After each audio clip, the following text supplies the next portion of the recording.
Well, we hinted at it yesterday, and today it's out and we have our hot little hands on it. HTC's new U12 Plus flagship smartphone. Just as we predicted yesterday, the phone has made its debut today, May 23rd, and DT's mobile tech editor Julian Chokatu spent some time poking around with a pre-release unit and came away impressed. But how does it hold up against some serious competition, such as the iPhone X and Galaxy S9? Pretty well. With dual cameras, front and rear, the new Snapdragon chip, and a largely expected list of high-end specs. One thing we were pleased to see, the back of the phone is slightly translucent, letting you see some of the internal components, but it's not transparent per se, and overall looks normal. And the buttons on the phone are a bit different as well. They're fixed and don't move when you press them. They register the pressure of how hard you press them. That not really a button approach helps keep the phone sealed to an IP68 standard, so feel free to use it in the rain and it should survive an accidental plunge into a pool just fine as well. The phone retains the Edge Sense squeeze control system, which is quirky but useful. One thing the U12 Plus does not have is wireless charging. After years of being the big upcoming feature for cell phones, HTC told us they're actually kind of meh on the whole idea now. And the U12 Plus uses a friendly USB-C jack to juice up. We were a bit off on the price. Looks like the U12 Plus, and there is no non-Plus version, is $800 for the base 64 gig model. Hit the link for Julian's full first look.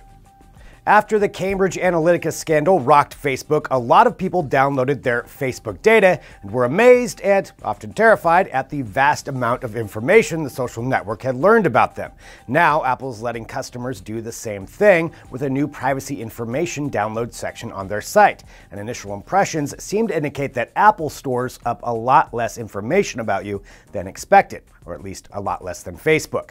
Instead of burying their data in privacy policies on some nearly unfindable back alley on their site, Apple has expanded their policy page into a full-blown portal where you can see and download everything Apple knows about you, or at least what they're willing to say they know. And once you sign in, you can also change up your information metrics, or just delete your account altogether. So while you should be rightfully concerned about how much data about you is floating around on the web, it's good to see some companies are finally making it easier to see what they know about you and even delete that data if need be. Hit the link to check out Apple's new privacy portal.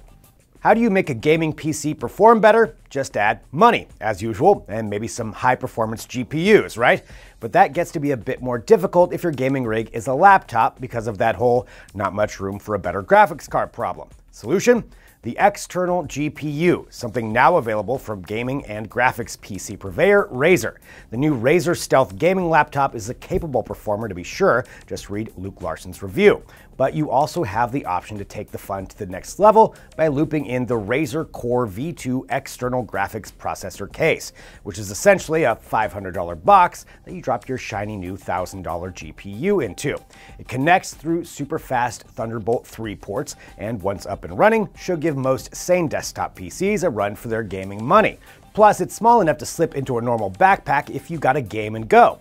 Luke put both the Stealth and the Core setups to the test to see how they compare, so check out the whole review at the link. And that's it for DT Daily today. Head on over to digitaltrends.com for all the latest tech news, and of course check out our Facebook page and YouTube channel. Thanks for watching. We'll see you tomorrow.